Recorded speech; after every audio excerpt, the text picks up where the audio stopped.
Welcome to another episode of East Texas Explorer. I'm Audra Bridges. And I'm Nadia Lahana. Here we check out the people, places, organizations, and events that make East Texas unique. In this episode, we have stories about the SFA Homecoming Celebration, as well as some students and businesses that are making a difference in their communities. We'll also let you know about some laws that may result in big changes in the near future. It should be great. Show. Stay with us, because ETE starts now.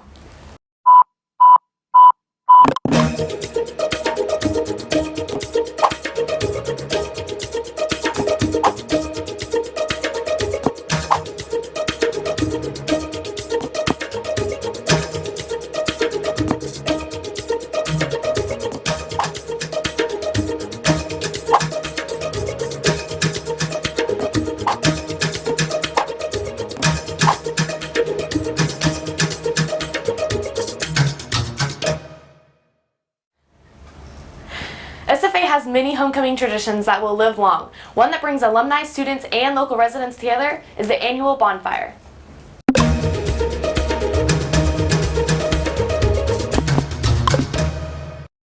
Stephen F. Austin is full of traditions, especially during homecoming.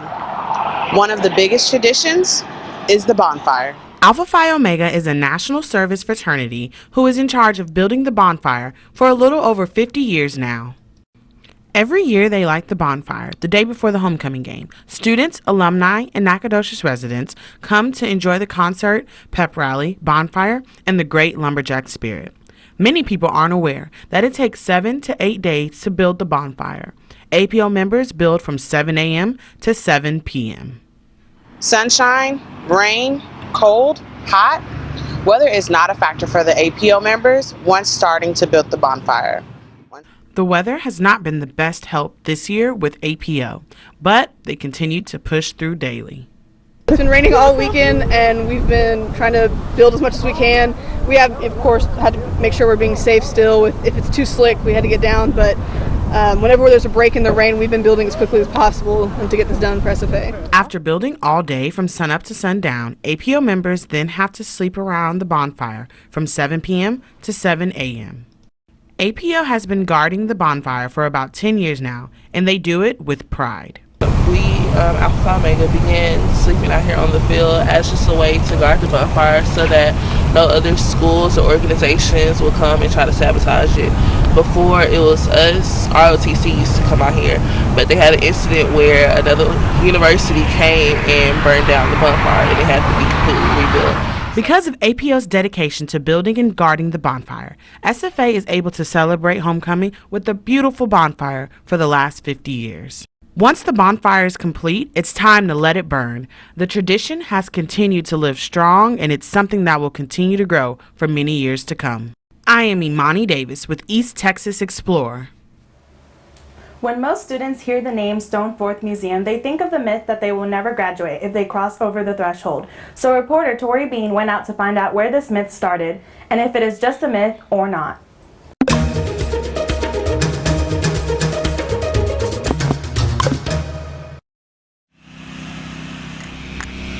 The Stone Fort Museum has not always been located here on campus.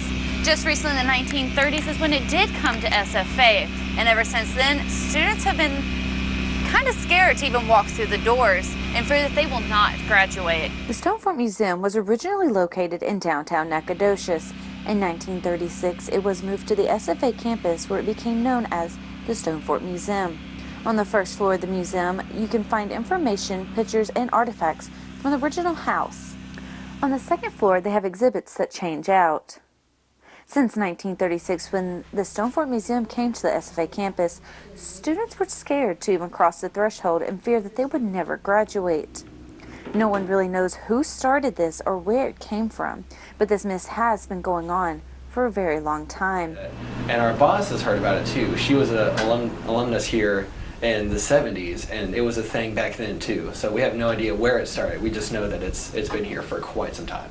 Some students even go to extreme measures to not have to go into the Stone Fort Museum. Even when offered extra credit, students do not want to go in there and fear that they will not graduate. The museum is a state-funded organization, so the amount of funding they get back is based on their attendance. Now, with students wanting to believe in this myth, it is hurting the amount of funding that the museum does receive. But yeah, I can tell a lot of students just walk right by. There's some extra credit people, and or some classes have extra credit to come in here and they still don't do it. It's kind of funny to think about. The student worker Tim did mention that he's had many friends come to visit him while at work, and they've all graduated. So from all the information I have gathered, this myth is still just a myth. Most students who walk over the threshold still graduate. For East Texas Explorers, I'm Tori Bean, and here's hoping I graduate. For the Fall Festival, the Asian Culture Club has hosted a Day of the Dead. Philly Galindo has more on the event.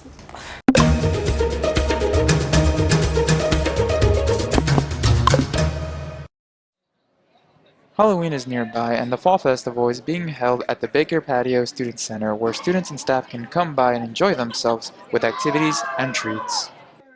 While there are those who are enjoying the Halloween spirit with spooky costumes, the Asian Culture Club and the Organization of Latin Americans hosted Day of the Dead. Day of the Dead celebration is exactly what it sounds like. We're not here to mourn our past loved ones, we're here to celebrate their life. The rest of the Fall Festival centered on the traditional Halloween aspects with costume competitions and games. The ACC and OLA wanted to focus on what Day of the Dead means in different cultures on a serious note, in hopes of educating students.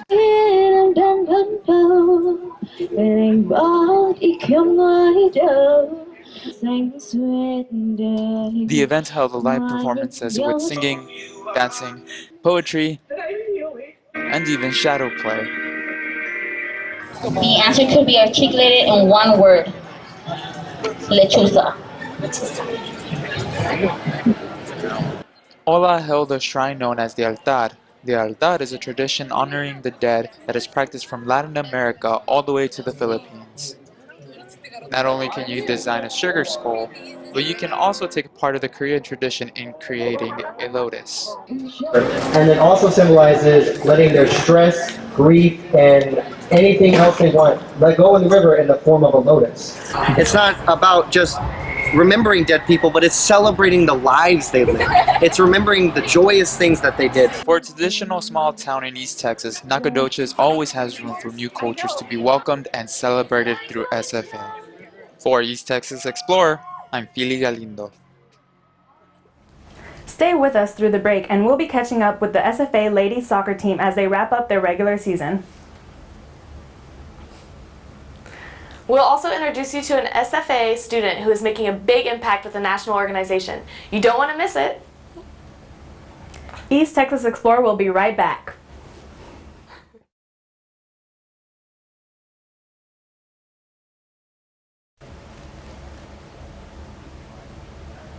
Welcome back to East Texas Explorer.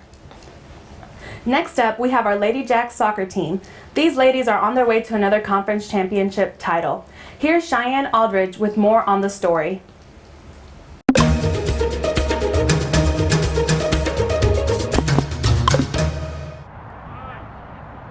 Drive to 5 is the motto of the SFA women's soccer team this season. The phrase refers to the team's winning streak as Southland Conference champions.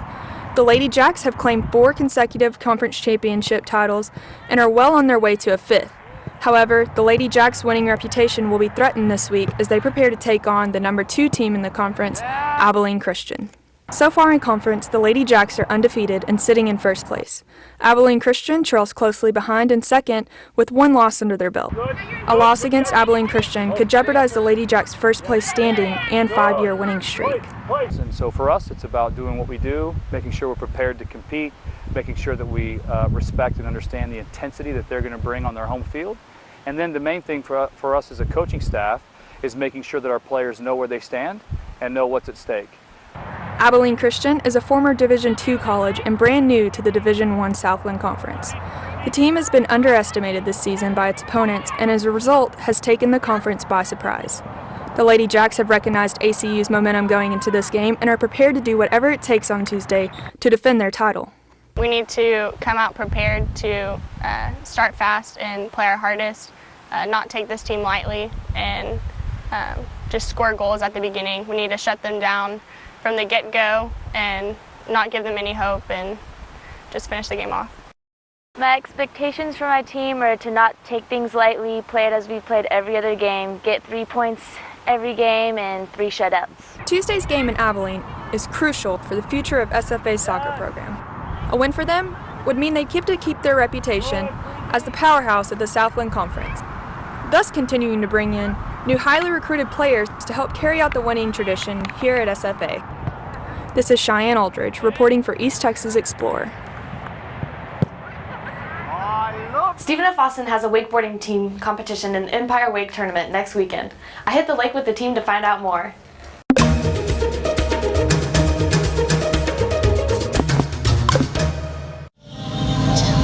Collegiate wakeboarding in recent years has become more popular in Texas. Wakeboarding is a type of extreme sport where you are pulled behind a boat attached to a board and holding onto a handle. You use the wake that the boat creates to boost you into the air, and then you throw the biggest and best tricks that you can in one complete run. Boards come in many different shapes and sizes. There are different boards for riding at a cable park or riding behind a boat. Bindings are the different types of boots you can get for your board. Stephen F. Austin State University has a wakeboard team called SFA Wake with 17 members.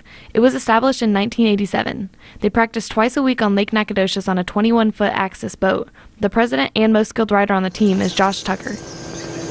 College wakeboarding isn't about everybody wants to be the best, but it's about getting together, going out and enjoying the environment. The tournaments are based on 4 levels of difficulty. The higher the level you compete in, the more tricks you can throw.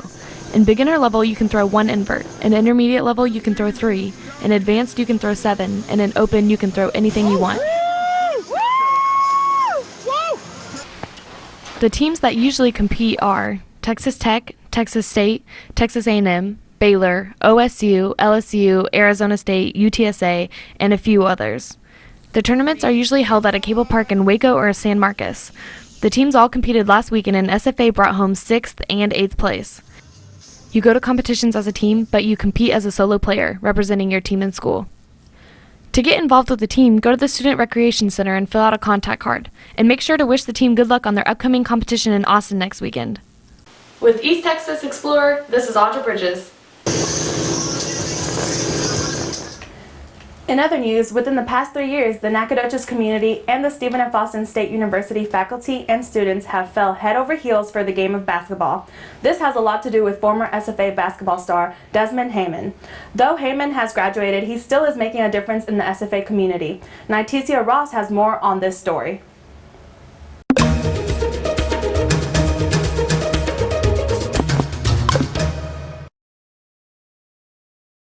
Walk up.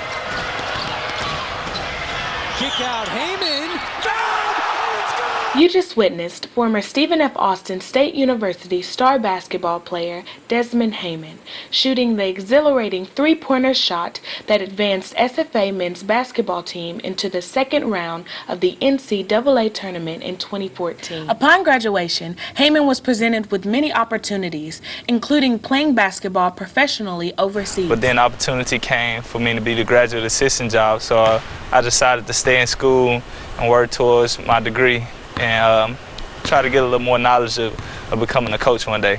Heyman is now an alumnus of SFA and is currently pursuing his master's degree in disciplinary studies, and he also teaches a class on the SFA campus called Theory of Basketball. Desmond's classes are full of students who have aspirations of becoming basketball coaches upon graduation, and Heyman gives them the opportunity to find their coaching styles through in-class demonstrations. Tompe Wilson expresses gratitude for this form of teaching. I feel like it gives us actual hands-on experience instead of just being in the books. This way we get to see what works and what doesn't work as a coach. Desmond not only teaches at SFA, but he also serves as the video coordinator for the SFA men's basketball team. As video coordinator, Desmond's job is to break down film on the basketball team's opponents and help the assistant coaches prepare for scouts. He also sends practice drills to high school coaches if they are curious about the drills and the plays that the basketball team runs. I realized that basketball will fade away from me playing, but what can I do to just be around sports at all time? And I decided to go with coaching, and I thank Coach Underwood for giving me the opportunity that I am in today. Nitesia Ross, East Texas Explorer. With over 12,000 students attending SFA, it can seem overwhelming to find your niche. But one student managed to impact SFA so much that he won himself a staff position. Alexis has more on the details.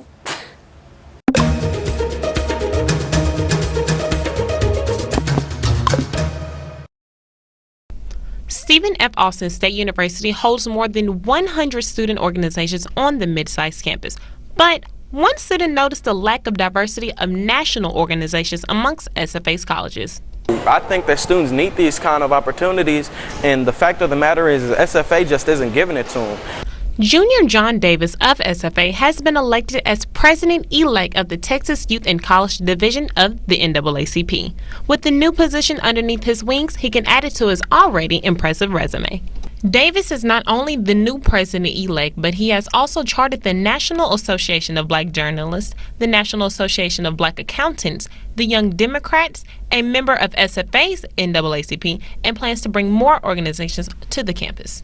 So unlike other students, why did Davis feel the need to bring such change to SFA? The reason I brought that here is because when I came into the accounting department, I joined the honor society called Beta Alpha Psi. I was candidate of the year. However, it kind of got to me because it wasn't a personal feeling there. They didn't have the personal touch, and I was wondering, why didn't SFA have NABA? NAACP is short for the National Association for the Advancement of Colored People, and its mission is to ensure all political, economical, social, and educational justice for all. John Davis is doing exactly this by bringing unity to SFA's campus. So when I first joined the NAACP, I knew that it was something that I wanted to be a part of for the rest of my life, simply because their fight is my fight. What they're doing directly affects me in a positive way. With SFA being a predominantly white campus, which can make students of minority feel overwhelmed, but not John Davis. He saw this as a chance to make a change. Davis has no signs of slowing down and does not see his national position as a challenge. He will not stop until he sees the top. This makes John Davis SFA's unsung hero. With East Texas Explorer, I'm Alexis Willis. After the break, we'll be back with a story about a controversial issue that has SFA students and faculty talking. We'll also visit a nonprofit organization that is helping children cope with autism here in Nacogdoches. Don't go anywhere. ET will be right back.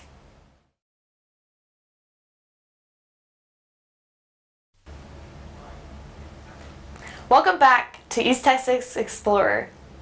The Stephen F. Austin State and SFA Student Government Association have approved a joint resolution to establish SFA as a tobacco-free campus. Our very own Bobby Morrow has more on the proposed policy.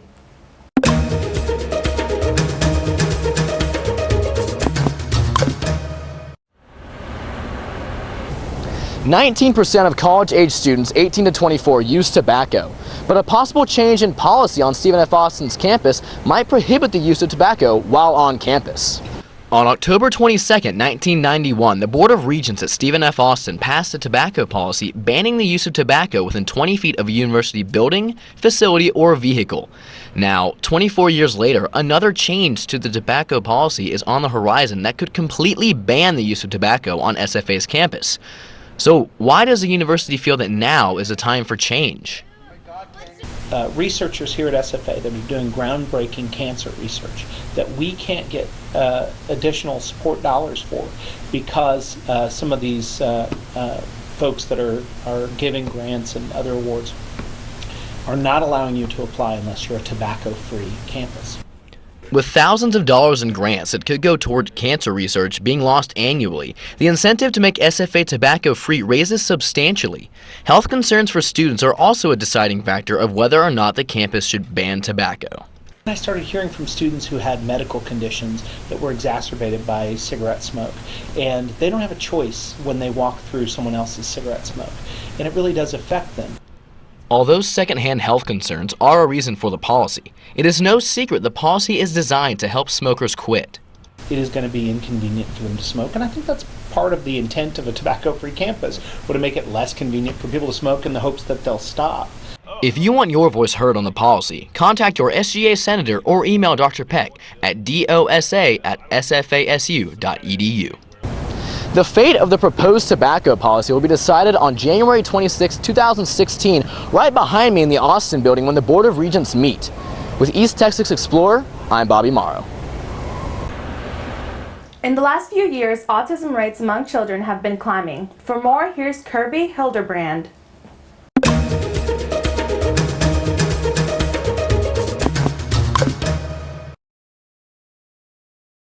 1 in 68 U.S. children have autism, according to the CDC.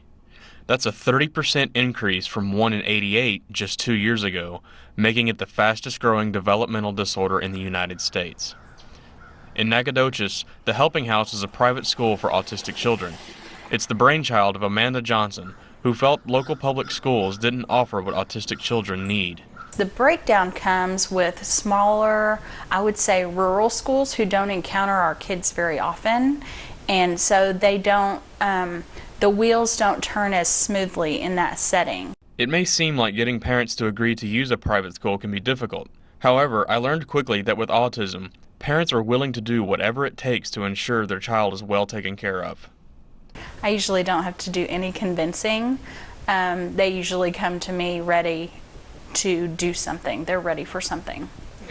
The members of the Helping House are all very invested in helping everyone that they can.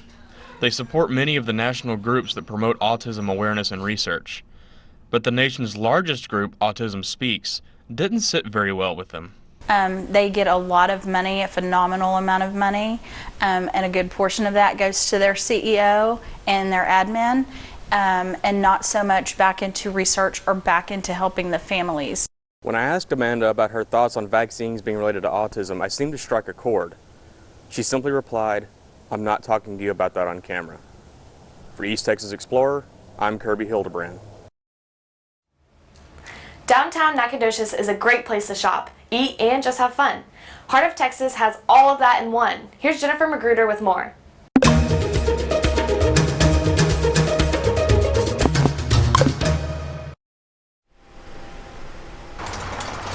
Nacogdoches is the oldest town in Texas, full of rich history and great people. The city of Nacogdoches even has its own taste of Texas, right here at the heart of Texas. Heart of Texas Gift Gallery has been located in Nacogdoches, Texas since 1994. In 2012, the store was awarded by the Nacogdoches Chamber of Commerce as Small Business of the Year, as well as People's Choice for 3 years for WassleFest. But what makes Heart of Texas unique from other stores? We sell souvenirs, and there might be another few stores that have a few things, but you know, souvenirs is really our base. Being a small downtown business in Nacogdoches for 20 years, how does Heart of Texas keep its business going? During the spring when they're doing the Azalea Trail, we do very well. Anytime there's a festival down here, the Blueberry Festival is always good for us. The WassleFest at Thanksgiving's always, that's probably our #1 day. Heart of Texas is unique in its own way and gives locals and visitors a great feel for Texas and its history. Locals and visitors can bet when they walk through Heart of Texas doors, they will get a friendly greeting by a golden retriever, Gracie. Heart of Texas is open Monday through Saturday, 10 to 5, and on Sundays, 1 to 4. In the heart of downtown Nacogdoches, Jennifer Magruder, East Texas Explorer. Good girl. With today's economy, finding a job as a millennial has become almost impossible. Will having a tattoo limit your chances even more?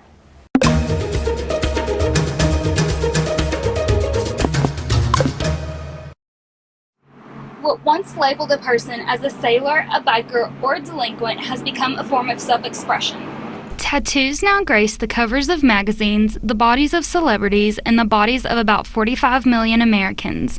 With around 40% of millennials having at least one tattoo on their body, it raises the question on whether or not they will be able to obtain a job with the ink on their skin. Although tattoos have no association with a person's intelligence or ability to do a specific job, employers tend to discriminate against those who have visible tattoos. Well, I don't know, but I have to be careful. So they always say that no matter what. They're like, I have to be careful just in case. place, and they're like, maybe down the road, So it's like, obviously they want to just go ahead and do it. They just know that they're too scared to do it because they may get turned down.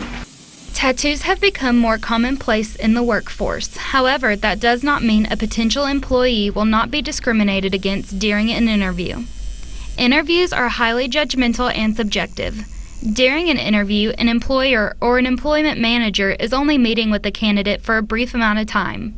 In this amount of time, the interviewer has to be able to make a quick judgment of character and professionalism, but if they are distracted by many colorful tattoos, they will not be able to do so. If you really love tattoos, you're going to want to get them anyways, whether you have to cover it up or not. So. Even though a tattoo is a work of art, it should not keep someone from getting a job. When going into a job interview and you have tattoos, if possible, you should cover up your tattoos to the best of your ability, whether it be with clothes or makeup. Get a copy of the dress code before or after the interview to see if there are any restrictions on tattoos. And if by the end of the interview tattoos have not been discussed, maybe ask a few of the other workers who you may be associated with on a day-to-day basis. With East Texas Explorer, I'm Anna Jefferson. That's it for another episode of ETE. If you'd like more East Texas Explorer or other Jack TV shows, check out our YouTube channel at Jack TV SFA. There you'll find this program as well as many other student work made right here at SFA. We'd love to hear from you and get feedback and tell us what you think. Have a great week, and we'll see you next time for another episode of East Texas Explorer.